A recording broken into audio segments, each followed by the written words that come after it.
আমরা তো এত ছোট রাষ্ট্র হওয়ার পরেও লক্ষ লক্ষ রোহিঙ্গাকে জায়গা দিয়েছিলাম, তাই নাই?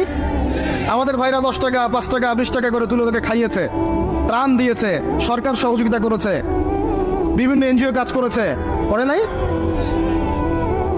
আর তোমরা এত বড় বড় মুসলিম কান্ট্রি আমাদের ভাইদেরকে জায়গা দিতে পারলো না?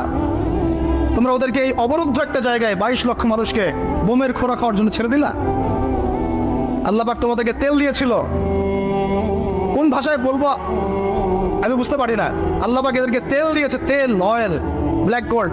সবাই মিলে যদি বয়কট করে দেয়, ওদের একটা যুদ্ধ বিমানও ফ্লাই করবে না ইনশাল্লাহ। তেল ছাড়া কিচ্ছু করতে পারবে না ওরা। বাদশাহ ফয়সাল সৌদি আরবের প্রাক্তন রাজা ছিলেন, বাদশাহ ফয়সাল রাহিমাহুল্লাহ বলবেন, ওই একমাত্র সাহসী একজন নেতা দেখেছিলাম 1973 দিকে অয়েল বয়কট করে দিয়েছে। তেল দিব না, যা কি করার কর, যা।